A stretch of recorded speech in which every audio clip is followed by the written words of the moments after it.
रहीम। अस्सलाम वालेकुम नाज़रीन, आप यूट्यूब चैनल देख रहे हैं। मैं इमरान खान हूँ। खैबर पख्तूनख्वा की हुकूमत के हवाले से जो खबरें आ रही हैं, अब बहुत सारे लोग इस पे बात कर रहे हैं, सहाफ़ी भी दावे कर रहे हैं। फवाद चौधरी साहब ने स्टेटमेंट दिया। उनका ये कहना है कि अब कोई मोजज़ा ही होगा कि अली अमीन गंडापुर वज़ीर आला खैबर पख्तूनख्वा बरकरार रह पाएंगे।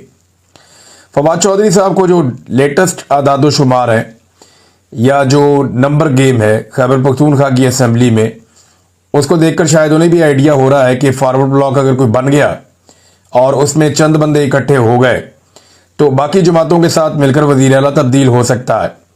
अब करना क्या होगा, इसमें फवाद चौधरी साहब की अपनी एक राय है, बाकी लोगों की अपनी राय है। अली अमीन गंडापुर चाहेंगे कि वो बतौर वज़ीर आला कंटिन्यू करें, लेकिन अब वो उतने मजबूत वज़ीर आला नहीं है जितने वो माजी में हुआ करते थे। एक तो मखसूस नशिस्तें चली गई हैं, दूसरा अली अमीन गंडापुर साहब की अपनी ज़ाती मकबूलियत भी बहुत बुरी तरह डैमेज हुई है। और फवाद चौधरी कहते हैं पाकिस्तान तहरीक इंसाफ को मौलाना फजल रहमान के साथ मिलकर खैबर पख्तूनख्वा में एक नया वज़ीर आला लाना चाहिए और गंडापुर को इस्तीफ़ा दे देना चाहिए। ये बहरहाल उनकी सोच है, लेकिन एस्टेब्लिशमेंट की सोच सबके सामने है कि एस्टेब्लिशमेंट ने यह फैसला किया है कि पाकिस्तान तहरीक इंसाफ को मुकम्मल तौर पर कुचले बगैर उनका अपना सर्वाइवल मुश्किल है। और ये सूरत हाल शुरू होती है, मैंने आपको बताया था, जब अमेरिका में फील्ड मार्शल आसिम मुनीर साहब के खिलाफ एहतजाज किया गया तो तब से हालात बहुत पतले और बहुत ख़राब है। बहुत सारे लोग दावा कर रहे हैं, हुकूमती जो तर्जुमान है वो ये बात करते हैं, जो हुकूमत के करीबी सहाफ़ी हैं वो ये बात करते हैं कि अब खैबर पख्तूनख्वा में हुकूमत तब्दील कर दी जाएगी मखसूस नशस्तों के फैसले के बाद और एक फॉरवर्ड ब्लॉक जन्म लेगा। उन्हें यकीन दहानी करवाई जाएगी कि मुख्तलिफ जमातों में आपको एडजस्ट भी कर दिया जाएगा, आपका मुस्तकबिल भी महफूज है, बस सिर्फ आप अली अमीन गंडापुर साहब की हुकूमत फारिग करवाएं। वैसे तो गंडापुर साहब की हुकूमत नहीं, इमरान खान साहब की हुकूमत फारिग करने का ये फैसला हो सकता है। और इसी डर में गंडापुर साहब ने बड़ी उजलत में बड़े अजीबोगरीब तरीके से खैबर पख्तूनख्वा का बजट भी पास किया है, कहीं बजट के झटके में उनकी हुकूमत ना चली जाए।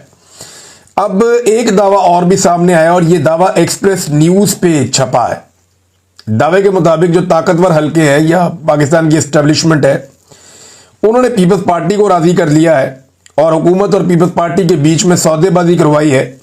और दावा यह कर रही है खबर के अगले महीने यानी जुलाई के महीने में पाकिस्तान पीपल्स पार्टी वफाकी काबीना का हिस्सा बन जाएगी।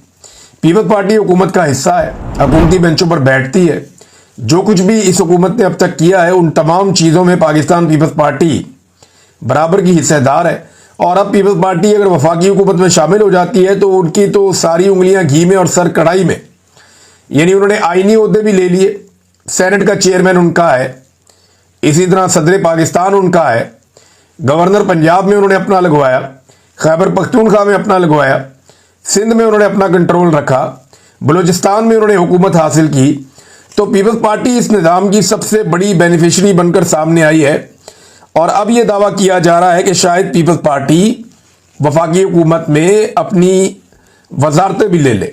और इनको एक पेज पर लाने के लिए पाकिस्तान के मुख्तदर हलकों ने या पाकिस्तान की एस्टेब्लिशमेंट ने अपना किरदार अदा किया है। अब क्या खैबर पख्तूनख्वा की हुकूमत वाकई में गिरा दी जाएगी और वहां पे एक नई हुकूमत बनाई जाएगी? देखिए, एस्टेब्लिशमेंट की ये ख्वाहिश तो है। एस्टेब्लिशमेंट को इंडिया पाकिस्तान मार्के के बाद एक गलतफहमी पैदा हो गई और उन्हें यह लगा कि जो पब्लिक में वो गैर मकबूल थे या पब्लिक उनसे नाराज थी, वो मामला हल हो गया। अब इसका कोई पैरामीटर नहीं है। एक लड़ाई हुई है, उस लड़ाई के बाद चंद लोगों ने कॉलम उनके हक में लिखे हैं जो पहले भी लिख रहे थे, चंद लोगों ने मीडिया पे, सोशल मीडिया पे उनके हक में बात की है जो पहले भी कर रहे थे। अवाम की राय जाननी है तो आपको अवाम में जाना पड़ेगा, अवाम से पूछना पड़ेगा। तो अवामी राय तो वही है। इसका फैसला आप यूं कर सकते हैं कि आप अभी इलेक्शन करवा लें और एस्टेब्लिशमेंट अपनी पॉलिटिकल पार्टी अनाउंस कर देगी, पीएमएल। और अनाउंस क्या करना है, सारे जानते हैं कि पाकिस्तान तहरीक इंसाफ इस वक्त एस्टेब्लिशमेंट के निशाने पर है और बाकी पॉलिटिकल पार्टीज एस्टेब्लिशमेंट की बरहूने मिन्नत है इस वक्त। तो आप अभी इलेक्शन करवा कर देख लें, पीपल्स पार्टी, पीएमएल-एन, एमक्यूएम, बाकी जमातों की क्या दुर्गत बनती है आपको नजर आ जाएगा। तो अब ये हुकूमत गिराने की जनाब कोशिश की जा रही है। एस्टेब्लिशमेंट को ऐसा लगा कि शायद उन्होंने पब्लिक ओपिनियन अपने हाथों में कर ली है, हालांकि असल बात यह है कि पब्लिक को यह पता था कि अब लड़ाई का माहौल है, तो जो लड़ने वाले लोग हैं उनको जरा तगड़ा किया जाए, हलाशेरी दी जाए ताकि वो लड़े अच्छे तरीके से और बाद में अपने इख्तलाफात देख लेंगे। और वो इख्तलाफात बदस्तूर मौजूद है, आप जो मर्जी करें, जहां मर्जी जाएं। पाकिस्तानी अवाम इस वक्त ये जानती है कि पाकिस्तानी मसाइल की जो जड़ है, जो वजह है, वो पाकिस्तान की मिलिट्री एस्टेब्लिशमेंट के गलत फैसले हैं। और ये फैसले जब तक ठीक नहीं होंगे, या ये फैसला साजी अपने आप को बाहर नहीं निकालेंगे, या पाकिस्तान में जमहूरियत नहीं होगी, आज़ादी इज़हार राय नहीं होगी, पाकिस्तान के अंदर रूल ऑफ लॉ नहीं होगा, इंसानी हकूक़ की पामालियाँ ख़त्म नहीं होगी, तब तक पाकिस्तान आगे नहीं बढ़ेगा। और ये सब जानते हैं। अब नाज़रीन, जब बारिश हुई है तो बारिश के बाद बैड गवर्नेंस की वजह से बहुत सारे लोग जाँ बहक हुए हैं। पंजाब में भी, पंजाब में कोई सैलाब नहीं आया सच, लेकिन बारिशें हुई हैं और बारिशों की वजह से पंजाब में लोग जाँ बहक हुए हैं, हलाकतें हुई हैं। शाकिर रवान साहब ने एक रिपोर्ट पेश की है और ये रेस्क्यू के आदाद-ओ-शुमार है, और जो रेस्क्यू के आदाद-ओ-शुमार है वो ये बताते हैं कि गुज़िश्ता 2 रोज़ में पंजाब में बारिशों के बायस 16 अफराद जाँ बहक हुए हैं, जबकि 67 जख्मी हुए हैं। खैबर पख्तूनख्वा में सैलाब आया है, पंजाब में सैलाब नहीं है, और खैबर पख्तूनख्वा के सैलाबी रेले में 19 अफराद जाँ बहक हुए हैं, जिनमें से 12 लोग वो हैं जो दरियाए सवात में पिकनिक मनाते हुए जाँ बहक हो गए। इंतज़ामी गफलत की वजह से, एक तो सयाहों को खुद भी रिस्क नहीं लेना चाहिए, लेकिन इंतज़ामिया की गफलत है और उससे मुंह नहीं फेरा जा सकता, उनको ये रिस्पॉन्सिबिलिटी लेनी पड़ेगी। पंजाब हुकूमत की जो गवर्नेंस है उसकी कलई खुल गई है, यानी टके का काम इन्होंने नहीं किया। मानसून की बारिशों ने इनका पोल खोल कर रख दिया है। अस्पतालों के अंदर जो स्ट्रेचर्स हैं वो बारिश में तैर रहे हैं, कई अस्पतालों के अंदर जो है वो पानी जमा है। इससे पहले हमने ऐसा नहीं देखा, यानी बहुत कम कभी ऐसे मनाजिर देखे। कहीं ना कहीं कोई गवर्नेंस मौजूद रहती थी, लेकिन अस्पतालों के अंदर पानी तैर रहा है, सड़कों पे हर जगह पानी खड़ा हुआ है। और ये मानसून की बारिशें, पहले कंट्रोल किया जाता था, अब कंट्रोल भी नहीं हो रहा। हालांकि उस्मान बुज़दार की हुकूमत में इन्होंने पंजाब के कई इलाकों में ज़ेरे ज़मीन बड़े बड़े एरियाज बनाए थे, पॉन्ड्स, जिनके अंदर पानी जमा हो जाता था। लेकिन पता नहीं ब्लॉकेज हो गई, क्या हो गया, या कोई साजिश हो रही है, जो भी हो रहा है, गवर्नेंस का पोल खुल गया है। सियालकोट में ख्वाजा आसिफ साहब गए लवाहिकीन के पास, जो दरियाए सवात में जो जाँ बहक हुए लोग, उनसे दुआ करने के लिए गए, तो रास्ते में उनकी अपनी गाड़ियां, उनका प्रोटोकॉल जो है बारिश में फंस गया और पानी के अंदर फंसी हुई उनकी गाड़ियां नजर आई। पंजाब के कई अस्पतालों में पानी खड़ा हुआ नजर आया। तो पंजाब की जो हुकूमत है उसका पोल खुल रहा है और सारी दुनिया को पता चल रहा है कि यह हुकूमत कितनी नालायक है, नकम्मी है, नखट्टू है, और किसी किस्म का कोई काम इन्होंने किया नहीं। नादरीन, इन्हीं बारिशों ने खैबर पख्तूनख्वा की हुकूमत को एक बड़े इम्तिहान में डाला, और उससे भी बड़ा इम्तिहान अब सामने आ गया है।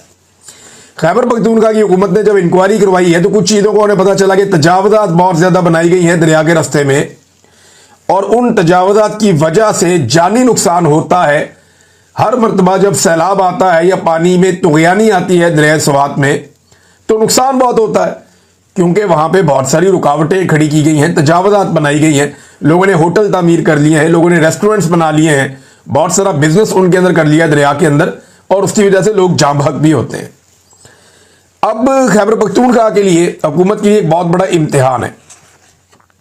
शीरी ज़ादा वहाँ पे एक सीनियर जर्नलिस्ट हैं, स्वात प्रेस क्लब के साबिक सदर भी हैं। वो ये कहते हैं कि स्वात से आने के बाद चीफ सेक्रेटरी की हदायत पर दरिया स्वात के किनारे कायम तमाम नाजायज़ तजावज़ात के खिलाफ ऑपरेशन शुरू कर दिया गया है, यानी सारी तजावज़ात गिराई जा रही हैं, ऑपरेशन शुरू हो गया है, मशीनरी पहुंच गई है, काम हो रहा है। होटल मालिकान अब एक चैलेंज कर रहे हैं। यहां पे एक होटल मालिक का मैं इंटरव्यू सुन भी रहा था, वो भी यही बात कर रहा था कि जनाब आपने हमारे होटल गिराने, हमारी चीजें गिरानी है तो आप गिरा दें, लेकिन वो कहता क्या जरा ये सुने आप।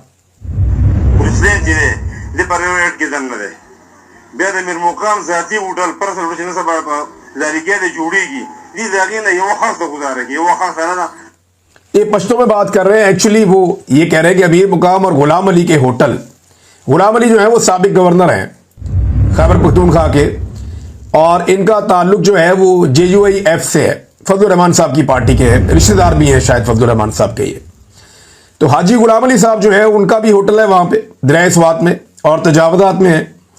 अमीर मुकाम जो है उनका भी दरिया के ऊपर होटल बना हुआ है। तो उन्होंने कहा जी हमारे होटल तो आप गिरा रहे हैं। ये जो होटल मालिक है वो ये कह रहा है मैं मान जाऊंगा अगर उनके होटल की एक ईंट भी आप हटा दें, ये वो कह रहा है।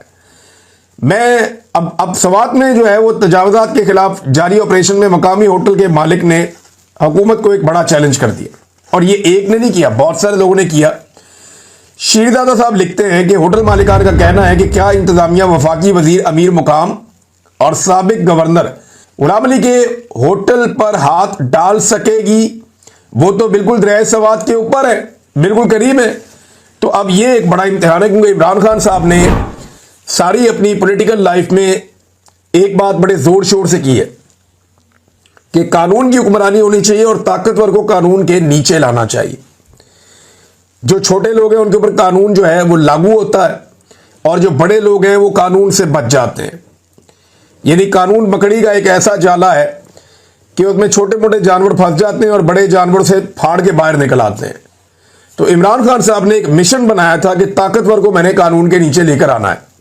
अगर तो ये छोटे मोटे होटल मालिकान के और जो लोग कमजोर हैं उनकी बिल्डिंग्स अगर गिराई जा सकती हैं और तजावजात हटाई जा सकती हैं, तो क्या हाजी गुलाम अली साहब और अमीर मुकाम साहब उनके होटलों को भी गिराया जा सकता है, ताकि दरिया सवात को तजावजात से पाक किया जा सके और आइंदा किसी हादसे से बचा जा सके? ये गंडापुर साहब का एक बड़ा इम्तिहान है। देखते हैं कि वो इस इम्तिहान में पास होते हैं या नहीं। लोग दावा करते हैं कि उनकी हुकूमत गिर जाएगी, तो उससे पहले उन्हें कुछ तो ऐसा करके जाना चाहिए कि कल को वो कह सकें कि उन्होंने कोई यादगार काम किए थे। नाज़रीन, ने बिजली की कीमत में 35 रुपए, ये कहते जी एक टैक्स आता था, वजीर आज़म ने कहा जी हमने खत्म कर दिया, लेकिन दूसरी जगह डकैती मार दी। इन्होंने 35 रुपए का टैक्स जो ये पीटीवी वाला था ये हम खत्म कर रहे हैं। तो अच्छी बात है, पीटीवी को क्यों पालें लोग? पीटीवी को देखते ही नहीं लोग। जिन लोगों के घरों में मीटर लगे हुए हैं पीटीवी को तो देखते ही कोई नहीं है। शादो नादर कोई शख्स पीटीवी को देखता है, लेकिन पीटीवी को पालने के लिए टैक्स पूरे पाकिस्तान से ये ले रहे हैं और कई दहाइयों से ले रहे हैं। तो वो टैक्स जैसे ही खत्म होता है तो साथ ही जनाब पता चलता है कि जो गैस का मीटर है उसके ऊपर फिक्स्ड चार्जेस लगा दिए गए हैं। ये डिफरेंट खबरें मेरे साथ खुली हुई हैं सामने। जो फिक्स्ड चार्जेस लगाए गए हैं गैस के ऊपर, वो 50% तक उनमें इजाफा कर दिया गया। आप अंदाजा करें, यानी जो 1000 दे रहा था वो 1500 रुपया दे रहा। यहां 35 रुपए कम करके वहां 500 रुपया बढ़ा दिया गया। वहां 50% तक का इजाफा कर दिया गया। यहां पे एक छोटा सा रिलीफ और वहां पे एक बहुत बड़ी डकैती। यह हुकूमत ऐसे वारदातें डालती है, यानी एक जेब आपकी जो है उसको छोड़ती है कि जनाब हम आपकी जेब नहीं काट रहे, और बाकी 4 जेबें आपकी काट लेते हैं। ऐसी तबाही फेरी। इन्होंने पाकिस्तान को तबाह बर्बाद कर दिया और एनर्जी के ऐसे मंसूबे लेकर आए कि 1 यूनिट अगर पाकिस्तानी इस्तेमाल करता है तो पाकिस्तानी 3 यूनिट्स के पैसे देता है। यानी अगर 100 यूनिट इस्तेमाल किए तो आपको 300 यूनिट के पैसे इसलिए देने पड़ेंगे कि इन्होंने घटिया तरीन आईपीपीस के मुआहदे किए हैं। और करने वाला कौन है? नवाज शरीफ, शहबाज शरीफ। इनके दौर के मंसूबे आज भी पूरे पाकिस्तान के गले पड़े हुए हैं। बिजली बनाने की कैपेसिटी ज्यादा है, इस्तेमाल थोड़ा है। और अगर इस्तेमाल नहीं भी करना फिर भी आपने जिसको इस्तेमाल नहीं करना उसके पैसे आपने देने। ये मुआहदे इन्होंने किए हैं पाकिस्तान के अंदर। नाज़रीन, रुपए की कदर भी बहुत तेजी से गिर रही है। इस हवाले से मेरे पास एक खबर है, अभी आप गूगल करके देख लें। ये कोई ग्लिच भी हो सकता है सिस्टम का, लेकिन जो मैं पढ़ रहा हूं ये बड़ा अजीब है। कुछ लोगों ने इसको ट्वीट भी किया और इसको शेयर किया है। गुज़िश्ता चंद दिनों में बहुत तेजी से पाकिस्तान में रुपए की कदर गिरी है। डॉलर की प्राइस जो है वो बहुत ज़्यादा हो गई है। इसी तरह जो पाउंड है उसकी प्राइस बहुत ज़्यादा हो गई है। अगर आप आदादो शुमार देखें तो एकदम से ये पिछले 1 हफ्ते में ट्रेंड आया है और पाकिस्तान के अंदर जो है वो इनकी कदर गिरी है रुपए की। यानी 283.49 रुपीज़ का जो है वो अब एक हो गया है डॉलर। ये बहुत महंगा हो गया डॉलर। और अगर आप चले जाएं पाउंड पे तो पाउंड की कीमत भी इसी तरह बढ़ गई है। वो लगभग 390 रुपए के करीब पहुंच गया है।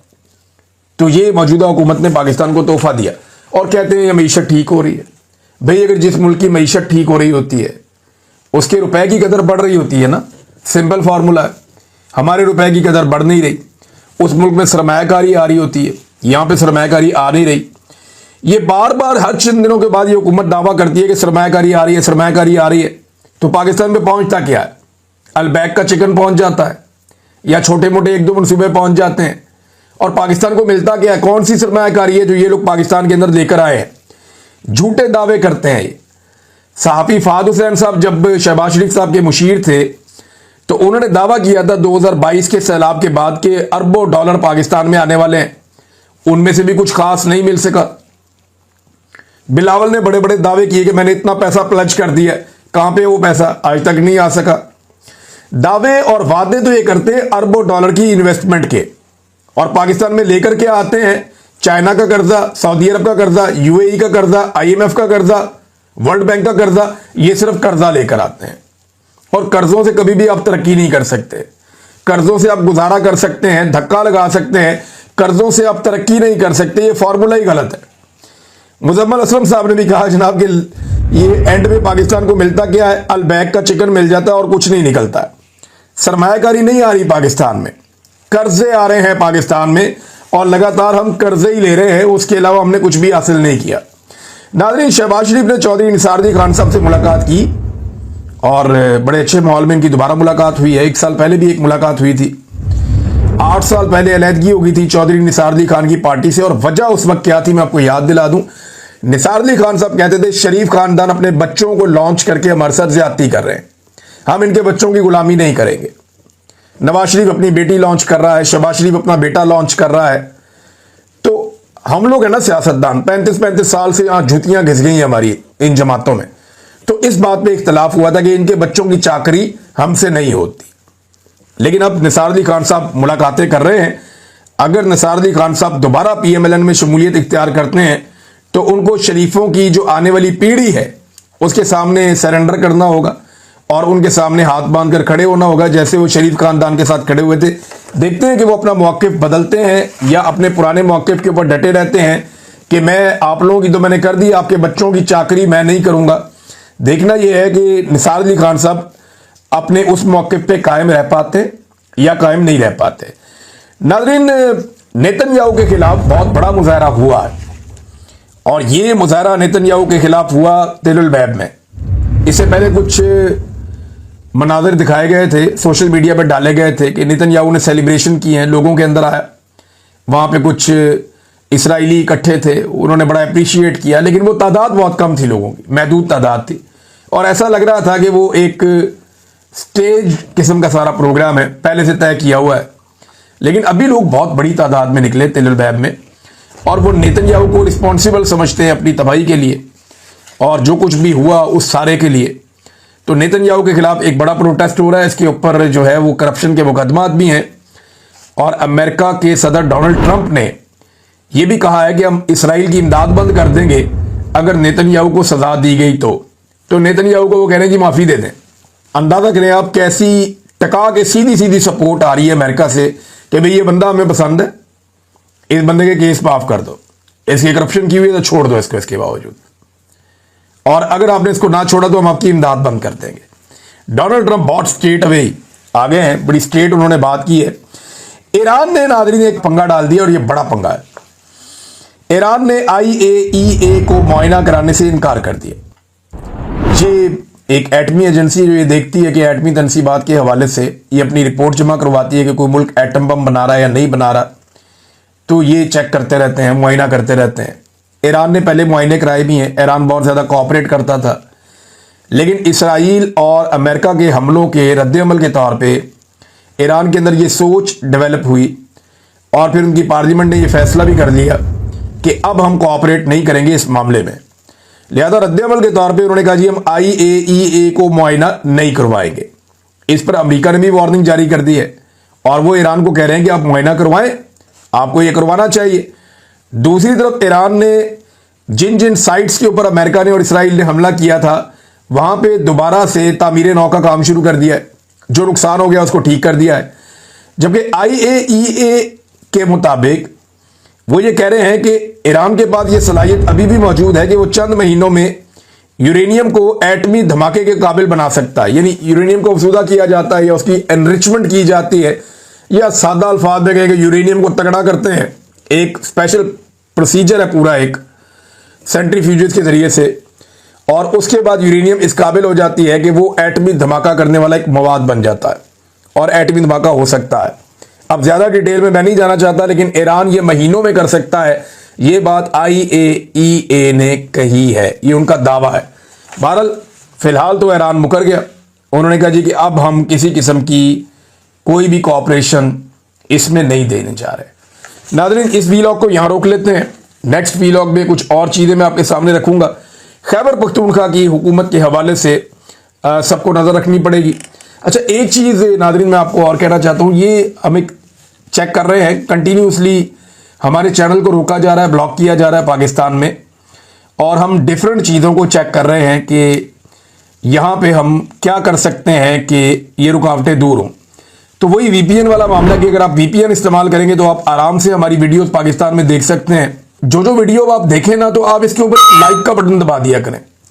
इससे हम एक और चीज़ की असेसमेंट करेंगे कि चैनल को रोकने के लिए जो वो कर रहे हैं पाकिस्तान की एस्टेब्लिशमेंट, उनको जो कामयाबी मिलती है या जितना वो रोक सकते हैं, क्या ये भी एक वजह हो सकती है। कुछ चीज़ें मुझे आज कुछ टेक्निकल लोगों ने बताया, उन्होंने कहा जी अपने आप जो सुनने वाले हैं आप उन्हें कहते हैं कि वो आपके चैनल को लाइक करें। मैंने कहा जी मैं तो नहीं कहता, नॉर्मली मैं यही कहता हूँ कि अपना ख्याल रखिएगा अपने चैनल का भी। कहते नहीं, आप एक मरतबा लोगों से कहें कि जो वीडियो वो देखें लाइक का बटन दबाएं, तो आप लाइक करके देखें।